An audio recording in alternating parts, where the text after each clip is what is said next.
So it looks like Thousand Sons have been having some pretty decent success at an enormous tournament recently. Let's take a look at what people are taking in 3 strong army lists.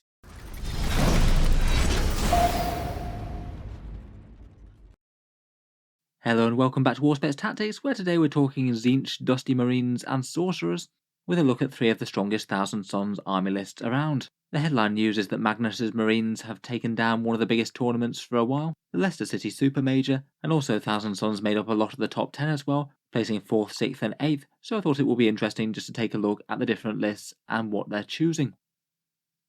Currently I rate Thousand Sons as a pretty balanced 40k army on the whole. They're pretty much in the middle of the pack with a win rate of 49%. This perhaps has been increasing a little bit towards the later stage of Nephilim since the Demons Codex came out, and basically that's given a lot of Chaos armies a power boost by giving them easy access to those very powerful flamers. So far the factions won 5 GTs in Nephilim, and they're maybe a slightly more niche faction as they go. They don't seem to have an absolutely huge player base at tournaments, but I'd say that they're reasonably well represented. Currently there's certainly a fair bit of convergence with army list building, a few things pop up time and time again. The general preferred cult of magic is usually the cult of duplicity. A few of the others are usable, but I feel that one is the best. You get to teleport a squad around the board each turn, and that usually has value far above everything else, because Thousand Sons tend to be a little bit on the slow side, and the extra mobility is great. The HQ choices and a lot of top tournament lists also seem to converge on Ahriman, a Rahati Exalted Sorcerer, and the Infernal Master. That is the 3 that have been taken in all 3 of the lists today as well. Ahriman's generally seen as a pretty reasonable upgrade on an Exalted Sorcerer. The Rahati one is really strong for a bunch of mortal wound damage dealing, and the Infernal Master still has a spell and spits out one of his pacts as well. Either the shooting buff or the reroll are both pretty great and can't be denied. Then in general, for most lists going fairly heavy on actual Thousand Sons, it's generally the Rubric Marines and the Scarab Occult Terminators doing the heavy lifting, sometimes with some Spawn to support with a 4+ invul save from Weaver. And then, as mentioned, they do seem to be taking rather a lot of demonic allies these days. I feel like at the moment most lists tend to want to take a bunch of flamers along in support, plus a Tzeentch Psyker of some description. It's maybe just a little bit less interesting on a list building point of view, seeing as they seem almost auto-include for any Chaos list that can take them at the moment. Games Workshop have kind of basically promised to nerf flamers though in the upcoming January update, so their days of being an auto-include are probably numbered. In any case, the headline news today is they've won this enormous tournament, so let's take a look at the winning list and what was chosen alongside the 4th and 6th placed armies. So first up then, here's the winning list by Vijay. Certainly not a surprise to see him at the top of tournaments again, a very good 40k player indeed.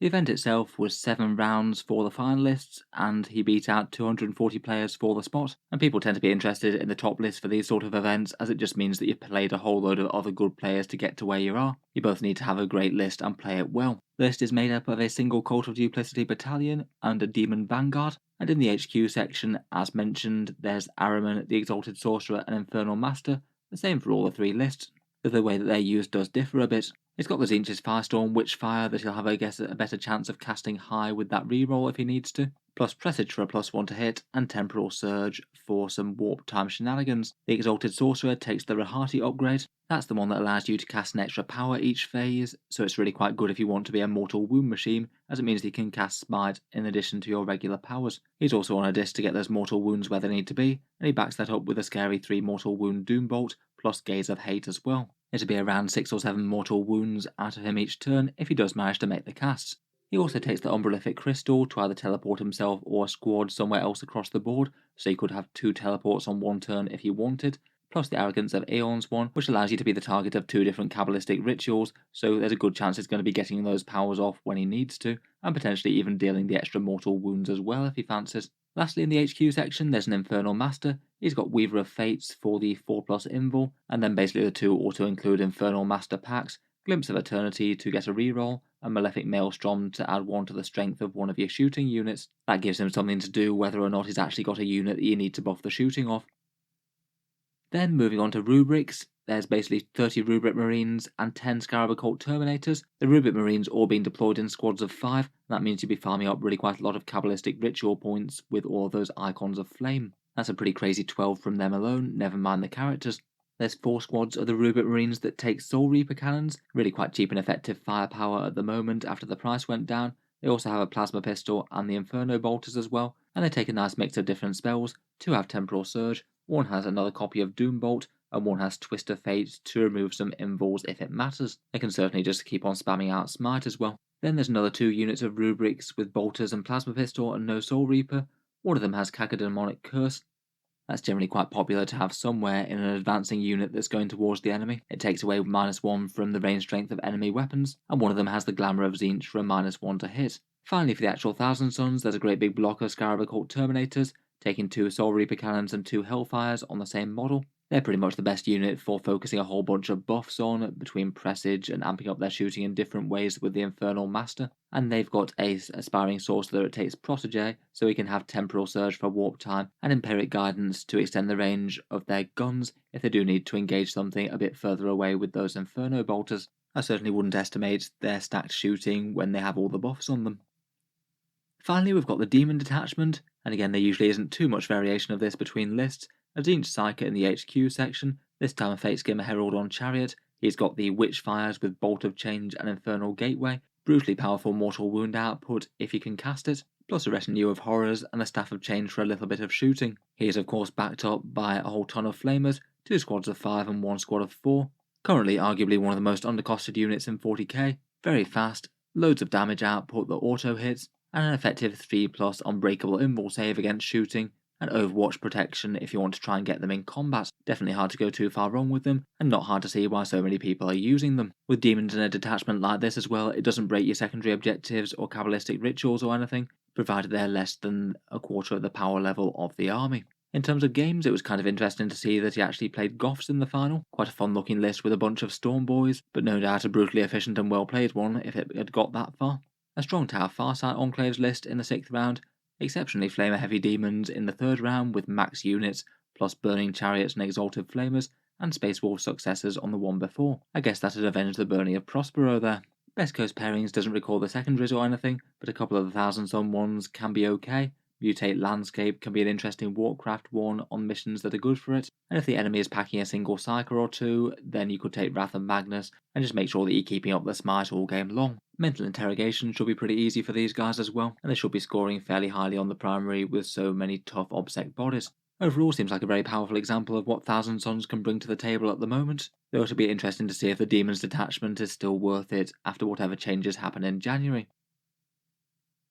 Moving on to our next list, and in 4th at the same tournament was a more pure Thousand Suns list, this one a very Terminator heavy one by Jake Wilstrop of the world famous Leeds Salt Miners. This wound up going 5 and 1, I believe it was beaten by the Orcs, and this one's just a single Cult of Duplicity battalion with no demons in sight. Again it's the same 3 HQ choices, Ahriman the Exalted Sorcerer and Infernal Master. The major differences between them is that Ahriman's really set up for buffing this time, with Glamour, Weaver and Presage, loads of good buffs to put on those scarabs. The Rahati Exalted Sorcerer takes Lord of Forbidden Law to know an extra's power, so he can know Gaze of Fate, Firestorm and Doombolt for a really good choice of Witchfires, and he also has the Athenaean Scrolls as well. That one allows you to roll 3d6 and drop the lowest when casting one spell all game long. I feel like I've seen that before when applied to Tzeentch's Firestorm to try and get the big cast and extra damage. In this one, the Infernal Master trades out a spell for Twist of Fate, the Ignores Invuls one, and he's the one bearing the Teleport Umbralific Crystal. Then for the squads they're leading, this one's really all built around 3 enormous units of Scarab Occult Terminators, really nice from the boss from Ahriman and potentially Malefic Maelstrom from the Infernal Master, and if one squad gets a bit too chewed up with damage you can always just move on to buffing the next. 2 of the units take 2 Hellfire Missiles and 2 Soul Reaper Cannons, and one of them drops one of each of those and trades that out for the Ardent Automata upgrade.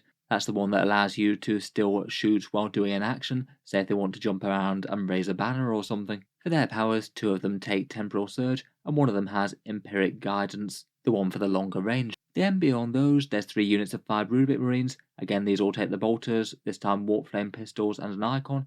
2 of them have Temporal Surge for fast movement if they need it, and one of them has that Cacodemonic Curse as well to ruin one unit's shooting. The list rounds off with just 1 Spawn, which is a nice expendable thing to put on objectives I guess. Not too bad to have 1 more piece in play for only a few more points. Really quite cool to see a Thousand Suns list doing quite so well that isn't reliant on Flamer Demons as allies. A nice simple and effective list of basically the Thousand Suns version of Deathwing. Finally, and in 6th place at the same tournament, we've got Thousand Suns that go a lot more heavy on the Mutants, Freaks and Demons compared with the others. This one run by Josh Roberts, who I believe actually went entirely undefeated with this, but the event used a top cut of best scoring, so a few players played another couple of rounds. Again, filling out the HQ section, there's the same 3 cast of characters, plus an Elite's Choice Zangor Shaman this time as well. Perhaps a nice one for zipping around doing Mutate Landscape or Mental Interrogation. In this one, again, Araman's set up to be the buffing character, Temporal Surge for some movement, Presage for +1 to hit, and Weaver of Fates for the 4+ invul, and the Exalted Sorcerer with Rahati is also here, this time with Doombolt and Tzeentch's Firestorm only. Again, he's got Arrogance of Aeons, so you can channel a lot of the Cabal points into him if you need to. Then we've got the Infernal Master. This time he's got Pyric Flux, so the extra one that buffs flamers and things, so he can be quite good if you target that at Warp Flamers, and then you can also give them another +1 strength with Malefic Maelstrom as well, potentially having your Warp Flamers very, very bitey indeed at strength 6. The Zangor Shaman just has the one cast, but he is cheap and fast. He takes the Seeker Out of Shadows Warlord trait on him, which again is a fairly popular one on that one, and Seeker After Shadows allows him to be extra good at doing actions, rolling an additional d6 when you try and do a psychic action, and generating you an additional Cabal point as well. With the speeder not being too pricey, it certainly doesn't hurt to have one guy dedicated to scoring the victory points. Then moving on to the squads and the demons, in the troop section there's 4 units of 5 Rubric Marines this time. 2 of them take the now cheaper Warp Flamers at just +3 points each, one of them has Doombolt and one of them has Gaze of Hate. I have a feeling that they could be good targets for jumping around the board with Duplicity, and then the Infernal Master giving them the buffs with his packs and the Psychic Power. There's then 2 more Rubric Marines with Bolters and Warp Flame Pistol. They have Glamour and Cacodemonic Curse once more, perhaps good to hold the backfield. Then presumably advancing up the board, there's a unit of 8 Scarab Occult Terminators. These ones are just nice and cheap, just 8 of them with Temporal Surge, no other fancy guns or upgrades. Still seem like they might be one of the best units to buff with Araman.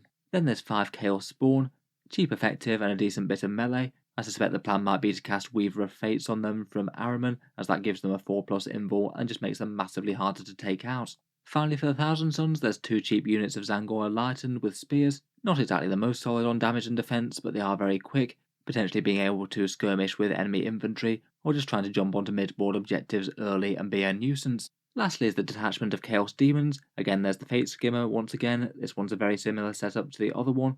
Bolt of Change and Infernal Gateway for a deluge of mortal wounds if you cast them, the Horrors and the Staff of Change, and this time the Flamers are just in a slightly different configuration.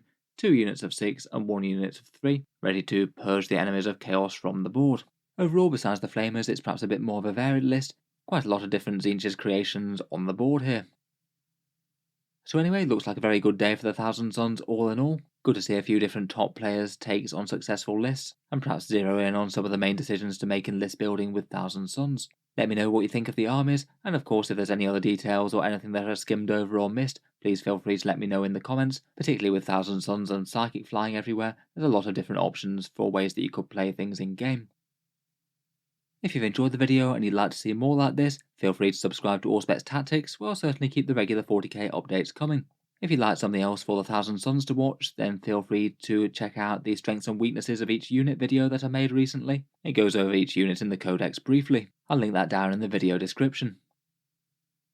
Otherwise, if you have been enjoying all the videos on the channel, I would just like to mention that Auspex Tactics does have a Patreon page as well, and you can find that linked in the video description below as well. If you've been getting good value out of these videos, any support is enormously appreciated. It is what keeps them coming. Channel patrons do get a fair few advantages, seeing certain videos early, regular votes to see what sort of things come next on the channel, and automatic entry into the regular prize giveaways with a chance to win some big model kits each month. If any of that sounds good to you, or you'd just like to help support, the link is down in the video description. In any case, an enormous thank you for listening, and I'll hope to see you guys next time.